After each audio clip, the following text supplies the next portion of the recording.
예, 10시 19분 지나고 있습니다. 지수 잠깐 체크하고 시황 전략하겠습니다. 반등이 이제 힘이 좀 없죠. 저희 프로그램 시작할 때보다 상승폭이 조금 줄어들었습니다. 코스피는 2780선에서 움직입니다. 시장 흐름 체크하고 또 주목할 섹터까지 보겠습니다. 오늘 시황 해설은 IBK 투자증권 영업부 박근영 부장님과 함께합니다. 부장님 어서 오세요. 네, 안녕하십니까. 오늘 이야기 나눌 주제부터 보겠습니다. 시황 얘기할 거고요. 그리고 섹터 얘기는 다시 엔비디아 그리고 이제 반도체주가 급반등이 있었죠. 반도체주로의 가능성들 그 안에서의 또 기회들 모색하도록 하겠습니다. 글로벌 시장부터 보면 주말에 바이든 대통령이 대통령직 후보 사퇴하고 이제 어제 아시아 증시를 밀렸는데요. 어제 미국 주식시장은 반등했고 이번 주 또 빅테크 실적이 오늘 밤부터 이제 줄줄이 나옵니다. 시장 전망 어떠세요? 네, 변동성이 확대되는 구간이고요. 보통 7월에서 연말 10월, 11월 정도까지는 또 역사적으로 계절성이 빅스 관련된 이 변동 지표가 다소 좀 치솟는 경향이 좀 있습니다.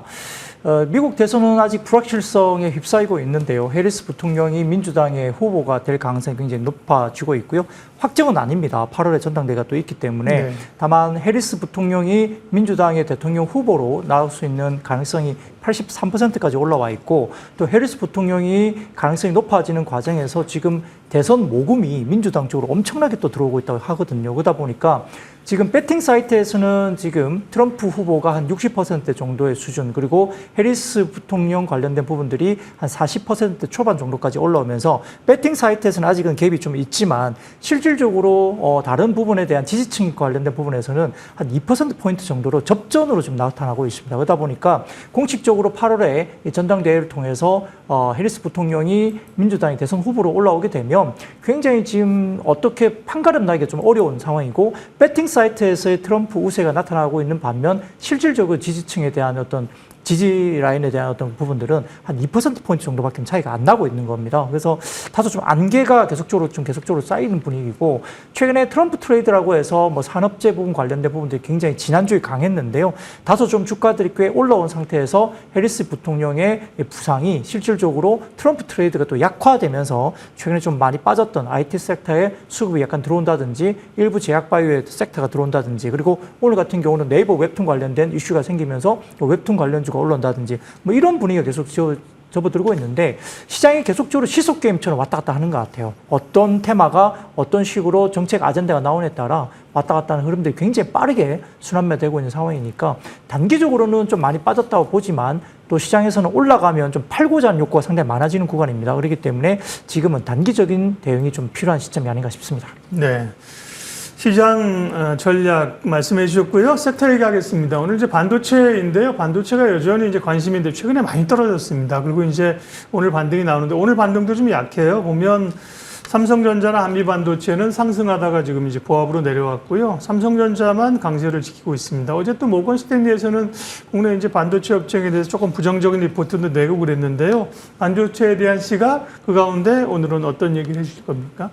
네, 뭐 모건 스탠리가 굉장히 정점에 대한 이슈를 이야기하면서 내년 1분기 정도까지는 실적이 정점일 것 같은데 주가 부분에서는 조금 지금 대비를 좀 해야 되는 시점이다. 이렇게 약간 보수적인 또 좀 약간 부정적으로 느껴질 수 있는 리포트를 내긴 했습니다.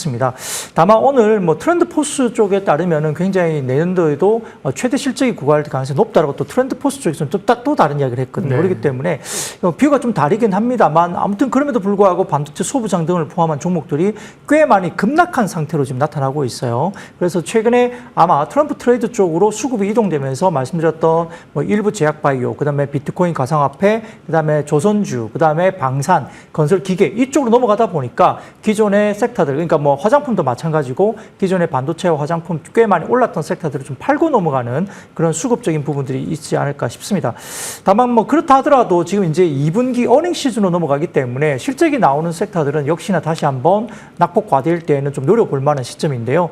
신사업에 대한 그리고 신규 테크놀로지에 대한 기술에 대한 여러 가지 부분들에 대해서 관심을 가질 수밖에 없는 국면인데 특히 반도체 가운데서 최근에 이야기 나오는 IT 쪽에서는 역시 글라스 기판, 유리 기판 쪽이 개화를 계속적으로 전반적으로 볼 수밖에 없는 구간이거든요. 예. 그래서 오늘은 그 이야기를 좀 드리고자 합니다.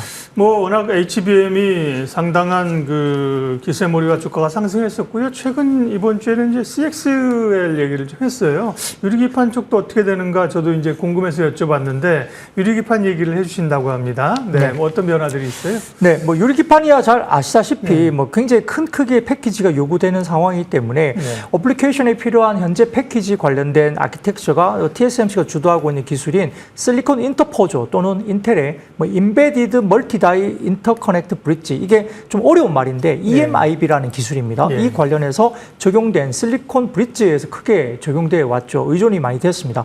기존의 오가닉 반도체 패키지 기판은 뭐 기판상 요철이라든지 그다음에 워페이지는 뭐냐면 휨 현상이거든요. 그러니까 크게 만들면 또 휘기 때문에 되게 어렵습니다. 그래서 배선을 최소화하거나 아니면 패키지 크기를 늘리는데 한계가 있었죠. 이런 극복을 하기 위해서는 결국은 2종 집적을 구현할 수 있도록 표면을 아주 매끄럽거나 플라스틱의 어떤 기판 대비 두께를 얇게 구현하고 PLP까지 재택이 가능하고 초미세 선폭, 반도체 패키징 기판에 적합한 차세대 기판이 필요하기 때문에 유리 기판이 나올 수밖에 없고요.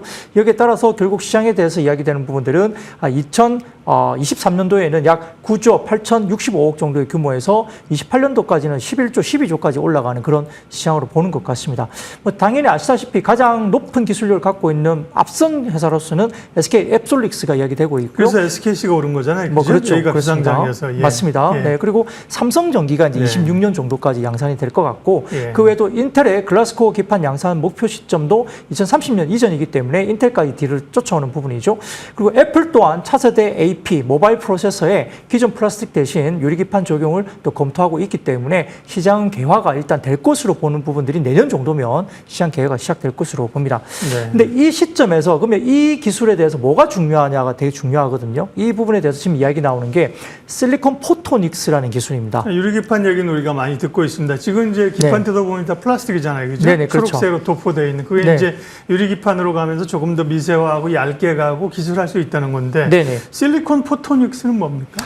실리콘 포토닉스는 쉽게 말하면 빛으로 데이터를 정송하는 그런 기술을 말하는데요. 실제 지금 이 시장이 아마 한 6조에서 7조 정도 시장이 좀 형성될 것으로 보고 있고 최근에 실리콘 포토닉스 관련된 부분에서 특히 엔비디아나 AMD 같은 경우도 AI 모델의 폭발적인 성장 때문에 여러 GPU의 병렬 작업이 필요한데 이로 인해서 GPU 간의 인터페이스 대역폭이 크게 증가될 수밖에 없어요. 그러다 보니까 이걸 어느 정도 구현을 하려면 실리콘 포토닉스에 대한 기술이 도입이 굉장히 시급하고 적극적으로 할 수밖에 없는 구간입니다. 코닝 역시 25년 내년부터 실리콘 포토닉스 관련 매출이 본격화될 것으로 발표를 하기도 했고요. 장기적으로 실리콘 포토닉스와 이를 구현하기 위한 글라스 기판 수요가 같이 병행이 되면서 시장이 확대될 것으로 보고 있기 때문에 지금 실리콘 포토닉스 관련된 부분들이 역시 시장에서 주목을 받기 시작했고 아마 7월 2일 정도에 외신에서 이 실리콘 포토닉스 시장에 대한 이슈가 좀 불거지면서 굉장히 지금 최근에 다시 시장에서 굉장히 주목하고 있는 하나의 테크놀로지 기술로서 최근에 언급이 되고 있다는 점 주목할 필요가 있겠습니다. 네. 난이도가 점점 올라갑니다. 네, 반도체 쪽에서도 뭐 HBM이 뭐야 우리가 한동안 이제 공부를 해서 대충 그런 거구나 했는데 새로 계속 뭐 CXL 유리기판 그래서 이제 반도체 투자하시는 분들은 반도체만 집중적으로 이제 거기서만 파시는 분들이 있고요. 바이오도 마찬가지입니다. 바이오 쪽으로 쫙 파시는 분들이 많습니다. 그러면 유리기판 관련주는 아까 이제 SK 앱솔릭스 비상장이기 때문에 SKC가 올랐고요. 그랬는데요. 삼성전기도 언급하셨고 유리기판 관련주는 어떤 기업들이 있습니까? 네, 아까 말씀드렸던 뭐 SKC라든지 삼성전기는 유리기판 관련주고 이걸 구현하기 위한 실리콘 포토닉스 기술로서 이야기되는 종목들을 봐야 될 것 같은데 그와 관련된 종목들은 YC캠, 그다음에 로처 시스템즈, 한미반도체, 태성 뭐 이렇게 시장에서는 최근에 언급이 되고 있습니다. 그 가운데 지금 아마 수율 문제, 그러니까 어떤 기술이든 수율, 불량률이 잡히지 않으면 사실은 현상적으로 하기가 힘들거든요. 수익성도 나지 않기 때문에 이 수율 부분들을 확대시킬 수 있는 종목으로는 역시 YC캠이 가장 눈여겨봐야 될 종목이 아닌가 싶습니다. 투자 포인트를 굳이 본다면은 HBM 공정상의 선단 공정이 중요해지고 뭐 EUV 적용 레이어 층이 또 스텝스가 계속 증가되고요. 캐파 확대에 따른 독점적인 TSV 관련된 포토레지스트 매출 증가가 되는 것 같고 이 글라스 기판 공정에서 지금 최종 수율에 더 많은 영향을 주는 배선 공정에 적용되는 핵심 소재가 아마 YC캠에서 이야기되고 있는 스트리프라든지 데벨로퍼 PR 이런 핵심 소재가 들어갑니다. 이게 올해 3분기부터 매출이 이제 시작된 시작된다고 알려져 있습니다. 또한 세계 최초로 개발에 성공한 특수 목적용 글라스 코팅제가 결국은 고객사 테스트를 시작을 이미 했고요. 올해 4분기 정도부터는 매출이 이제 시작될 것으로 언급이 되고 있어서 실적의 리레이팅 요소가 될 수 있다는 점이에요. 아직까지는 올해 2분기까지는 조금 보수적인 아마 실적단이 나올 수 있겠지만은 3분기부터 이제 본격적으로 매출이 시작되면서 하반기 그 내년 그림을 보면 YC캠이 상당히 좀 높은 어떤 성장률이 있을 거 있다 볼 수 있겠고요. 역시 이제 글라스 기판 공정에서 화학적으로 얼마나 공정을 잘 구현하는지가 이 업체의 특수 수율 문제가 직결되기 때문에 글라스 소재 그리고 구리와의 적합성 역시 굉장히 중요한 해결 과제인데 플라스틱의 일종인 기존의 PR4 같은 경우는 구리 도금과의 접합성이 뛰어난 것이 장점이긴 한데 베어글라스에는 구리 도금이 잘 달라붙지 않습니다. 여기 때문에 세계 최초로 개발에 성공했던 특수 목적용 유리 코팅제가 이제 YC캠이 하고 있는데 이게 곧 고객사 텍스에 착수하면서 4분기 정도부터 매출이 본격적으로 시작된다고 알려져 있고요. 더군다나 유리기판 제작 시에는 TGV 공정이라든지 식각 공정을 통해서 그러니까 구멍을 뚫는 형성보다는 최종 수율에 더 많이 영향을 주는 게 배선 공정에 적용되는 핵심 소재입니다. 그렇기 때문에 YC캠이 생산하는 아까 말씀드렸던 스트리퍼, 디벨로퍼, 이런 포토 레지스트 이런 것들이 세 가지 모두가 아마 수율 문제에 직접적인 영향을 줄 수 있는 종목으로 볼 수 있겠습니다. 그래서 아까 말씀드렸던 유리기판 핵심 소재인 3종 핵심 소재가 글라스 기판 고객사 양산 텍스를 이미 통과를 했다 볼 수 있겠고 3분기 정도부터 매출이 발생한다고 확인이 되고 있는 상황이고요.